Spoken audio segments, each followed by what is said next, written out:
It's time to cook with the quarantine. Hi guys, today we're making beef Wellington. Alright, so today we're gonna try an interesting dish, something I've never had. We're gonna try beef Wellington, and this one is dedicated to Trishina, affectionately known as Trishna. She recommended this, so let's get started and see how it turns out. So the first step is to let the beef get to warm up to room temperature, and then after that we're going to season with salt and pepper. And what I did, I bought an entire tenderloin, but it was pretty big, and even this is still a big chunk, but I cut it in half, so I only have about 3 pounds, and hopefully I can eat this within a day or two. Okay, so the next step is to add canola oil to a pan on high heat, and now that that's heated, I'm going to add my beef, and I'm going to cook this without moving about 3 minutes on each side. So it's set on high heat, and I'm wanting to get a crust on each side, but I'm wondering if this is going to be a little too crusty. We'll see. Alright, so let's just say it should not have been that high, and I just spent the last 10-15 minutes opening all the doors, all the windows to let my apartment air out. So yeah, shouldn't have been that high. This is what we have. Very charred on one side, and the other side not so much. But the recipe says to let it get a you want like a crust on the side, so we'll see. I don't know if it should be that type of crust, but I'm gonna go with it. I'm gonna continue with the recipe now that my apartment is somewhat in control. I have the door open there. But yeah, we're gonna get back to it now.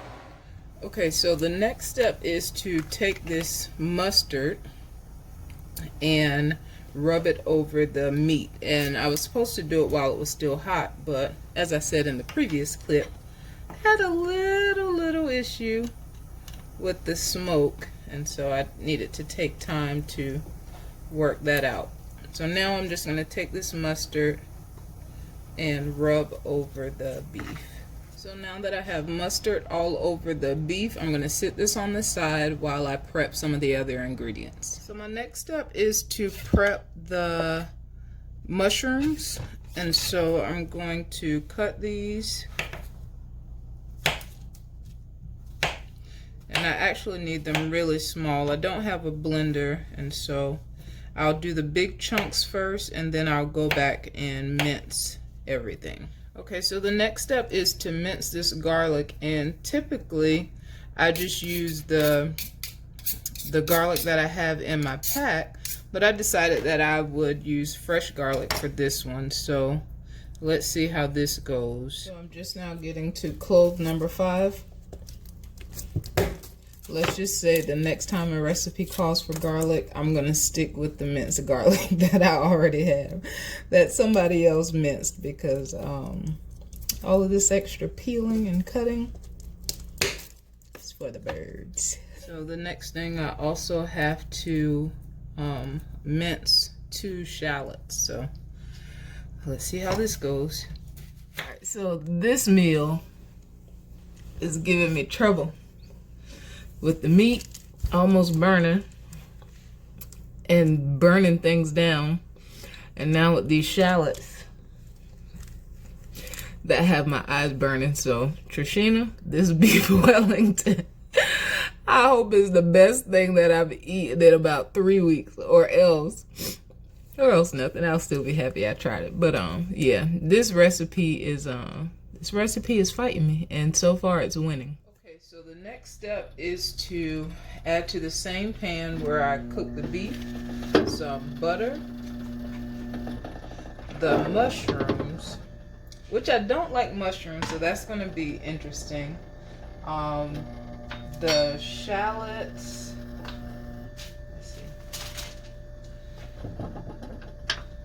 and the garlic. Don't worry, my hands are clean.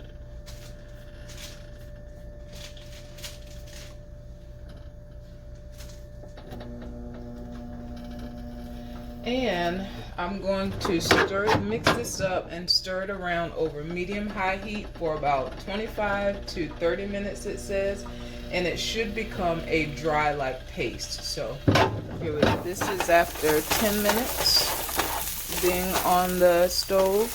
And so I have another 20 minutes, 15-20 minutes to let it cook down. Okay, so since my mushroom mixture is pretty dry, that was the point in cooking it, I am going to remove it. It hasn't been 30 minutes yet, but I don't want it. It already looks burnt, but the video kind of looks the same, the video that I'm following. But I don't want it to taste burnt, so I'm going to remove this from the heat and let it cool, then move on to the next step. Okay, so the next step is to lay down some plastic wrap. And on top of that plastic wrap, I'm going to lay down the prosciutto.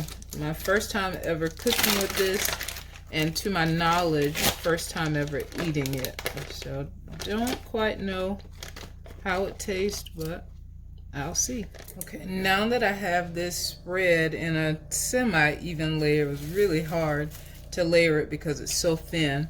I'm going to take this mushroom mixture and spread over this. Okay, so now the next step is to take the tenderloin, and I'm going to put this on here.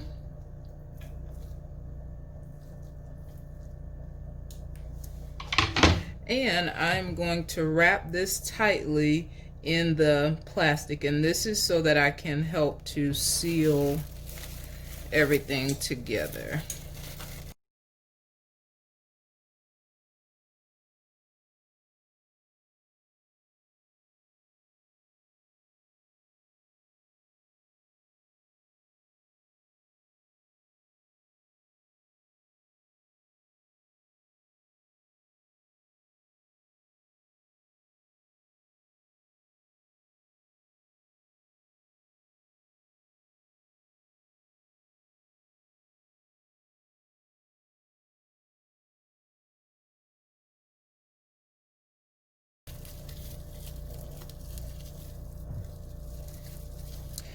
And I'm going to put this in the refrigerator for 15 minutes.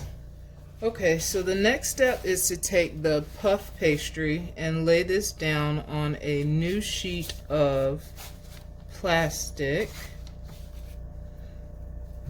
This is tough. I thawed it out a little in the microwave. Hopefully it's thawed enough. Guess we'll see. But put this out, and then I'm going to unwrap this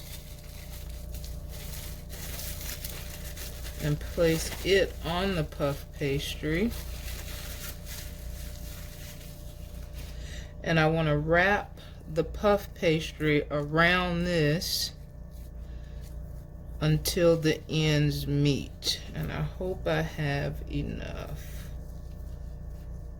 And alright, so it needs to be thawed a little more so that I can stretch it. So I'm going to thaw it in the microwave for a few more seconds and then try this wrapping again. Shout out to Yvette Brown. I'm using my roller. I know this makes you proud that I'm not using a jar. And so I just need to stretch my puff pastry a bit so that it will wrap around the meat.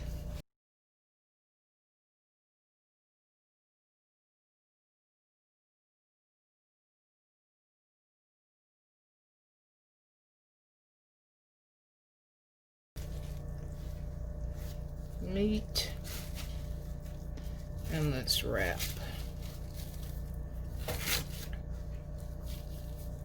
That's going over.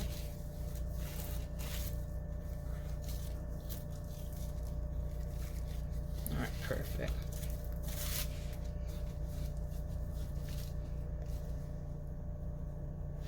And so the directions say to make sure that there's no overlap. So I'm actually going to cut it off about here. So I didn't need to stretch it that far, but I'm going to cut it off there.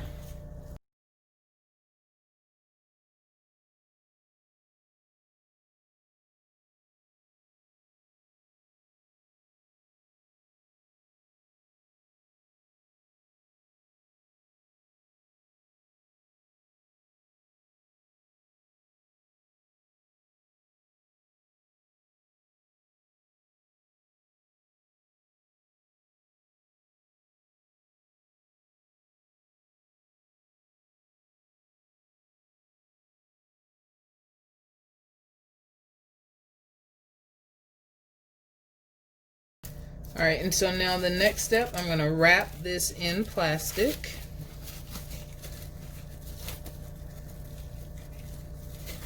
Okay, tightly. Put this up tight. Do the same twisting. Uh-oh. That didn't work out well. So I'm going to get another piece of plastic and wrap this. All right, and now I'm going to sit this in the refrigerator for 15 minutes. Okay, so while that is chilling in the fridge, I'm going to see what designs I can make out of this leftover puff pastry.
This was supposed to be a flower, but yeah, that didn't work out. So I'm going to try something else. All right, so the next step is to unwrap this and place this on a greased piece of parchment paper. All right, so put that there. And I'm going to brush, well, I don't have a brush, so I'm going to spoon on the beaten egg across the top. Okay, so the next step, they say take a fork and I'm going to score, I'm assuming that's an art term, but I'm going to score the surface of it just for decorative purposes.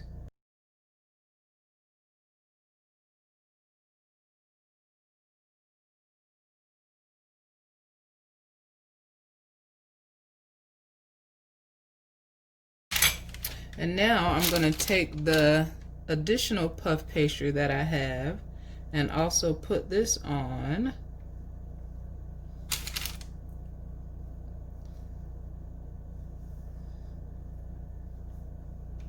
Very simple little design. And in the center, I'm going to put QC for, you guessed it, Quarantine Chef.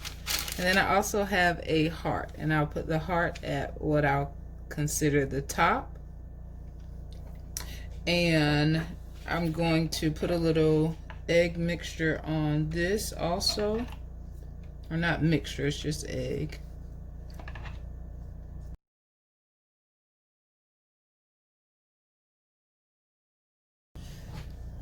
Sprinkle with some kosher salt.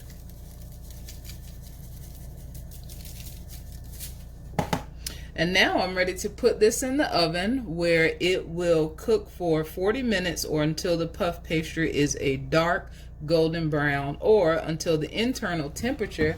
And look guys, I finally went and bought a meat thermometer, or until the internal temperature is 135 degrees Fahrenheit for medium rare. I'll probably let it cook a little longer because I like well done. I know. But I like well done. So anyway, in the oven for about 40 minutes.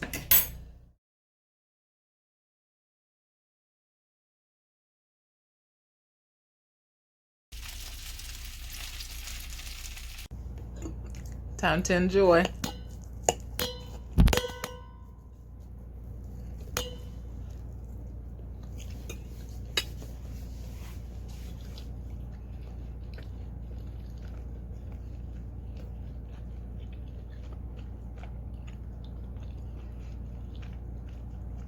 So it's really good. I'm actually on my second piece. And the only thing I would do differently if I were to cook it again is use less salt. I don't like really salty foods, and so I added a little too much salt in there. But other than that, it's really good. So I'm going to continue eating, and I'll see you guys in the next video.